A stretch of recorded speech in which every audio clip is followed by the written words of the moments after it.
തിരുവിഷ്ട ministries daily ബുഡിലേക്ക് സ്വാഗതം. ശിലറ്റം പ്രിയപ്പെട്ടവരെ, എപ്പോഴാണ് നമ്മുടെ ദുഃഖം സന്തോഷമായിട്ട് മാറുക? ദുഃഖത്തിൻ്റെ യഥാർത്ഥ കാരണം തിരിച്ചറിയുമ്പോൾ, ആ ദുഃഖം നമ്മെ നയിക്കുന്നത് എന്തിലേക്കാണെന്ന് ബോധ്യമുണ്ടാകുമ്പോൾ, ഏറ്റവും വലിയ ദുഃഖം നമുക്കുണ്ടാകുന്നത് ആശ്രയമായി എന്നവ നഷ്ടമാകുമ്പോഴാണ്. യേശു പിതാവിൻ്റെ സന്നിധിയിലേക്ക് പോകാനൊരുങ്ങുമ്പോൾ ശിഷ്യന്മാരോട് പറയുകയാണ്, നിങ്ങളിപ്പോൾ വിലപിക്കുകയും കരയുകയും ചെയ്യും, എന്നാൽ നിങ്ങളുടെ ദുഃഖം സന്തോഷമായിട്ട് മാറും. ജീവിതത്തിൽ നിരാശ്രയത്വം അനുഭവപ്പെടുമ്പോൾ നാം തിരിച്ചറിയേണ്ടതുണ്ട്, അതൊരു സന്തോഷത്തെ ജനിപ്പിക്കാനുള്ള പേറ്റുന്നതാണ്. സ്ത്രീക്ക് കുഞ്ഞുണ്ടാകുമ്പോൾ അവൾ വേദന അനുഭവിക്കുന്നു. ആ കുഞ്ഞിനെ പ്രസവിച്ചു കഴിയുമ്പോൾ ആ വേദന അവൾ മറക്കുന്നു, അവൾ സന്തോഷം അനുഭവിക്കുന്നു ഒരു ജന്മം നൽകിയതിൽ. അതേപോലെ ജീവിതത്തിൻ്റെ ഏത് കഷ്ടതയിലും ഞെരുക്കത്തിലും ഒരു സന്തോഷം നമ്മെ കാത്തിരിപ്പുണ്ട് എന്ന കാര്യം ഓർക്കണം. പരമമായ സന്തോഷം എന്താണ്? ഈ ജീവിതത്തിൽ നേരിടുന്ന എല്ലാ പ്രതിസന്ധികളും പ്രതികൂലങ്ങളും ഒക്കെ ദൈവം നമ്മിലുണ്ട് എന്ന പരമമായ സത്യത്തെ വെളിപ്പെടുത്താനുള്ളതായിത്തീരുമ്പോൾ നമ്മുടെ ദുഃഖം സന്തോഷമായിട്ട് മാറും. നാം നേരിടുന്ന കഷ്ടത എന്തിനുള്ളതെന്ന് അറിയാത്തത് കൊണ്ടാണ് നമുക്ക് പലപ്പോഴും അത് വേദനാകരമായിട്ട് മാറുന്നത്. രാത്രികാലങ്ങളിൽ സാധാരണ രീതിയിൽ കിടന്നുറങ്ങാൻ ചെല്ലുമ്പോഴാണ് ശരീരത്തിൻ്റെ വേദനകളൊക്കെ അനുഭവപ്പെടുക. നമ്മൾ പലപ്പോഴും പരിതപിച്ചിട്ടുണ്ട്, ഒന്ന് വിശ്രമിക്കാൻ വരുമ്പോൾ ഈ വേദനയാണ്. എന്നാൽ ആ വേദന നമ്മുടെ ശരീരത്തെ പുതുക്കിപ്പണിയാൻ, നമ്മുടെ ശരീരകോശങ്ങൾ നടത്തുന്ന പ്രവർത്തനമാണ് എന്ന് തിരിച്ചറിഞ്ഞാൽ ആ വേദനയെ ഇല്ലായ്മ ചെയ്യാനായി നാം മരുന്നിനെ ആശ്രയിക്കില്ല. യഥാർത്ഥ ബോധം ഉണ്ടാകുമ്പോൾ, നാം സഹിക്കുന്ന സഹനങ്ങളുടെ ആന്തരികാർത്ഥം തിരിച്ചറിയുമ്പോൾ, യഥാർത്ഥത്തിൽ ക്രിസ്തുവിനെ ഈ ലോകത്ത് ജനിപ്പിക്കാനുള്ളതാണ് നമ്മുടെ വേദനകളെന്ന് തിരിച്ചറിയുമ്പോൾ നമ്മുടെ ദുഃഖം സന്തോഷമായിട്ട് മാറും. യോഹന്നാൻ ശ്ലീഹ സുവിശേഷത്തിൽ അത് പറയുന്നുണ്ട്, എങ്ങനെയാണ് നമ്മുടെ ദുഃഖം സന്തോഷമായിട്ട് മാറുകയെന്ന്. നമ്മുടെ ജീവിതത്തിലെ ഓരോ നിമിഷവും നാം നേരിടുന്ന പ്രതികൂലങ്ങൾ ക്രിസ്തുവിനെ ലോകത്തിന് പ്രദാനം ചെയ്യാനുള്ളതാണ്.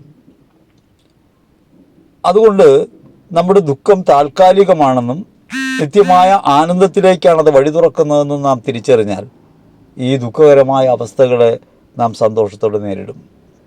അപ്പോൾ നമുക്കൊരു കാര്യം ബോധ്യമാകും,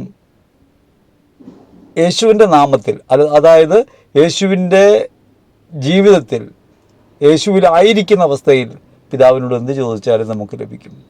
അപ്പോൾ നാം ഈ ലോകത്ത് നിസ്സാര കാര്യങ്ങൾ, ഈ ദുഃഖകാരണങ്ങൾ മാറിത്തരണമേ എന്നല്ല പ്രാർത്ഥിക്കുക, ആ ദുഃഖത്തിൻ്റെ അനന്തരഫലമായുണ്ടാകുന്ന സന്തോഷത്തിന് വേണ്ടിയാകും നമ്മുടെ പ്രാർത്ഥന. ക്രിസ്തു ഭൂമിയിൽ ജനനം മുതൽ മരണം വരെയുള്ള കാലഘട്ടത്തിൽ വേദനകളിലൂടെ കടന്നു പോകുമ്പോൾ ക്രിസ്തു പ്രാർത്ഥിക്കുന്നത് മഹത്വപ്പെടുത്തണമേ എന്നാണ്. പിതാവായ ദൈവത്തിൻ്റെ സ്നേഹം ഈ ലോകത്ത് വെളിപ്പെടുത്തണമേ എന്നാണ്. നമ്മുടെ ജീവിതം വഴി അപ്രകാരം ക്രിസ്തുവിനെ വെളിപ്പെടുത്താനുള്ള അദമ്യമായ ആഗ്രഹം നമുക്കുണ്ടാവുകയും പിതാവിനോട് അത് ചോദിക്കുകയും ചെയ്താൽ നിശ്ചയമായും അത് വെളിപ്പെടും. ഇന്ന് നാം ഈ ചോദ്യം ചോദിക്കാനുള്ള അവസരത്തെ മുഴുവൻ നിരർത്ഥകമാക്കുന്നു. എന്നിട്ട് ഈ താൽക്കാലിക ദുഃഖങ്ങൾ മാറ്റിത്തരണേ നമ്മൾ പ്രാർത്ഥിക്കുന്നു. അതിൻ്റെ കാരണം നമ്മൾ തിരക്കുന്നില്ല. കാരണം ഒരാനന്ദത്തിലേക്ക് വഴി തുറക്കുന്ന ഒന്നാണെന്ന് തിരിച്ചറിഞ്ഞാൽ നിശ്ചയമായിട്ടും നമുക്ക് ഈ സങ്കടങ്ങളെ മറികടക്കാൻ കഴിയും എന്നാണ് വചനം നമ്മളെ പഠിപ്പിക്കുക.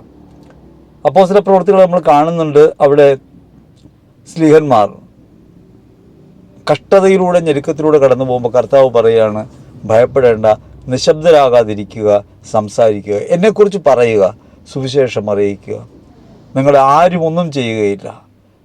കർത്താവ് നമ്മുടെ ജീവിതത്തിലുണ്ട് എന്ന പരമമായ ബോധ്യത്തോടെ അനീതികൾക്കെതിരെയും ലോകത്ത് നടക്കുന്ന തിന്മകൾക്കെതിരെയും നാം ശബ്ദിക്കുമ്പോൾ നാം നശിക്കുകയില്ല എന്ന പരമാർത്ഥം നാം തിരിച്ചറിയുന്നുവെങ്കിൽ നിശ്ചയമായും നമുക്ക് ഭയമുണ്ടാകില്ല. ക്രിസ്തു നമ്മോട് കൂടെയുണ്ട് എന്ന ബോധ്യമുണ്ടായാൽ നമുക്ക് ലോകത്തെ ഏത് പ്രതികൂലത്തെയും അതിജീവിക്കാനുള്ള കരുത്ത് ലഭിക്കും.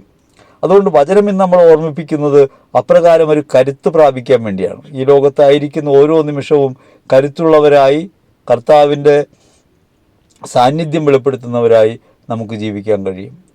അതുകൊണ്ട് നിശബ്ദനാകാതെ സംസാരിക്കുകയാണ് പൗലോസിനെതിരെ ആരോപണങ്ങൾ വരുന്നുണ്ട്, ന്യായാസനത്തിന് മുമ്പിൽ കൊണ്ടുവരുന്നുണ്ട്. അവിടെ ഒന്നും പൗലോസ് അധൈര്യനാകുന്നില്ല. കാരണം അവിടെ കർത്താവിൻ്റെ ആത്മാവ് പ്രവർത്തിക്കുമെന്നും തൻ്റെ ദൗത്യം ഈ ന്യായാസനത്തിന് മുമ്പിലും ലോകം മുഴുവനിലും ക്രിസ്തുവിനെ പകരുക എന്നാണെന്നും പൗലോസ് തിരിച്ചറിയുന്നു. ഈശോയിൽ ഏറ്റവും പ്രിയപ്പെട്ടവരെ, ഈ ഒരു ബോധ്യമില്ലാത്തത് കൊണ്ടാണ് നമ്മുടെ ജീവിതത്തിലെ പ്രതിസന്ധികളെ ഭയകാരണമായിട്ട് നാം കാണുന്നത്, അവയെ നേരിടാൻ കഴിയാതെ പോകുന്നത്. ആന്തരിക ഫലം എന്താണെന്ന് തിരിച്ചറിയാത്തത് കൊണ്ട് നാം ഈ ലോകത്ത് മറ്റുള്ളവരാൽ അപമാനിക്കപ്പെടുകയും കുറ്റം വിധിക്കപ്പെടുകയും മറ്റുള്ളവർ നമ്മെ ഒറ്റിക്കൊടുക്കുകയൊക്കെ ചെയ്യുമ്പോൾ ക്രിസ്തു നമ്മിൽ വെളിപ്പെടാൻ പോകുന്നു എന്ന പരമമായ സത്യം നാം തിരിച്ചറിയുന്നുവെങ്കിൽ, അത് ബോധ്യത്തിലേക്ക് എത്തുന്നുവെങ്കിൽ നമ്മുടെ ദുഃഖം സന്തോഷമായിട്ട് മാറും. ഇന്ന് ഒട്ടേറെ ദുഃഖങ്ങൾ അനുഭവിക്കുന്നവരാണ് നമ്മൾ. നിസ്സാര കാര്യങ്ങളെ ചൊല്ലി, ഇല്ലായ്മകളാകാം, ബുദ്ധിമുട്ടുകളാകാം, മറ്റുള്ളവർ മനസ്സിലാക്കാത്തതാകാം, കുറ്റപ്പെടുത്തലുകളാകാം. അവിടെയൊക്കെ നാം തിരിച്ചറിയേണ്ടത് ഇതിലൂടെ എല്ലാം വെളിപ്പെടാൻ പോകുന്ന നിത്യമായ മഹത്വമാണ്. ക്രിസ്തുവാണ് വെളിപ്പെടാൻ പോകുന്നത്. പിതാവിനോട് ചോദിക്കണം, പിതാവേ, ക്രിസ്തുവിനെ വെളിപ്പെടുത്തണമേ, നിൻ്റെ നാമം മഹത്വപ്പെടുത്തണമേ. ആ ഒരു അവസ്ഥയിലേക്ക് എത്തിച്ചേരാൻ ആത്മാവിൻ്റെ നിരന്തരമായ സഹായം നമുക്ക് കൂടിയേ തീരൂ. പരിശുദ്ധാത്മാവിൽ നമുക്ക് പ്രാർത്ഥിക്കാം, ഈശോയെ ഞങ്ങൾ വെളിപ്പെടുത്താൻ, അവൻ്റെ നാമത്തിലാണ് ജീവിതമെന്ന ബോധ്യത്തോടെ ജീവിക്കാൻ പിതാവേ, ആത്മാവിൻ്റെ സമൃദ്ധി ഞങ്ങൾക്ക് നൽകണമേ. ആമേൻ.